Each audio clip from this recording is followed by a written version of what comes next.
Well, welcome to the Niagara Apothecary Museum. My name is Jim Dunstan. I'm the curator of the Niagara Apothecary. We're located at the corner of King and Queen Street in Niagara-on-the-Lake, Ontario. And this is a historical place. It goes back to the early 1800s. The apothecary commenced its business operation as a working pharmacy in 1866 roughly. Prior to that, there were various owners and operators, including, I understand, a law firm. But after that, the pharmacy owner did locate here, and what we have here is an actual restoration of the pharmacy as it appeared around the time of Confederation, or in the late 1860s. Now, the apothecary as a museum started its life in 1971. Prior to that, as I mentioned, it was an operating pharmacy. The last owner retired in 1964, and it was vacant for a while, and there was some concern about what would actually wind up in this particular place. But fortunately, the Niagara Historical Society were able to obtain enough funding to restore it as a museum, and it opened as such, as I mentioned, in 1971. The museum does attract considerable visitors over the relatively short tourist season here. Roughly 90,000 people a year come through here. Currently it is owned by the Ontario Heritage Trust, which is a government trust that owns the museum in partnership with the Ontario College of Pharmacists, who operates it. And I'm a volunteer retired pharmacist, along with 3 or 4 other individuals who open the doors to the tourists during the season. As you can imagine, we get people coming in here from all over the world. In fact, some people come in here because they think it's a real pharmacy, and they'll ask for some analgesic or something to rub on their aching muscles. We don't do that. We're a museum, and there is an alternative functioning pharmacy that I can direct them to.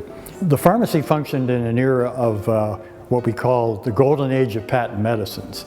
And there were a couple of aspects to that. One was people could sell medicines and keep them secret. People really didn't know what were in them. And there were very scanty regulations around that. They also could pretty well claim just about anything as a cure for anything.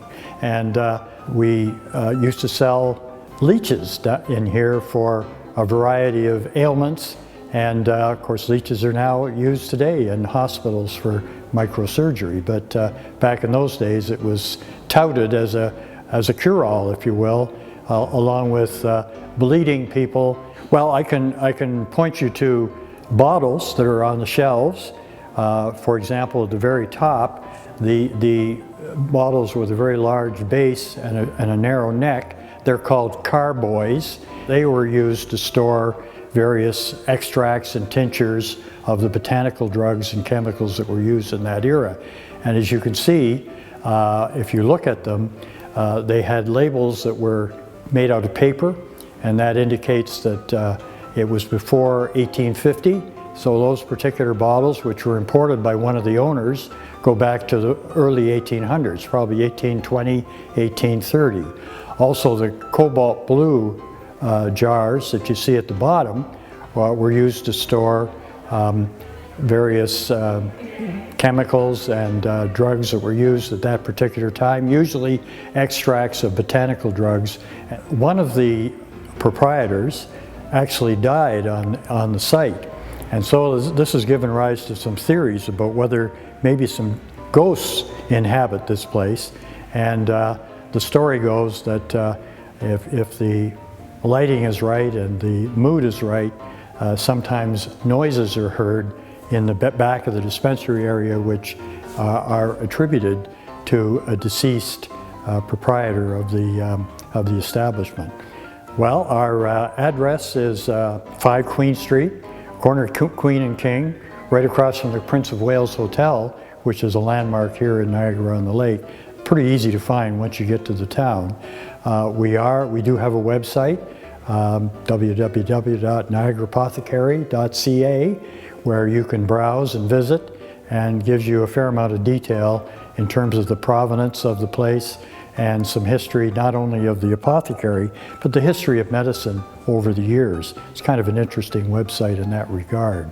I want to thank you for watching this short video of our historic building here, and I would invite everybody to come and visit us soon. We are essentially open from Mother's Day to Labor Day every day. After that, we're open on weekends through to Thanksgiving. And the hours are 12 noon until 6.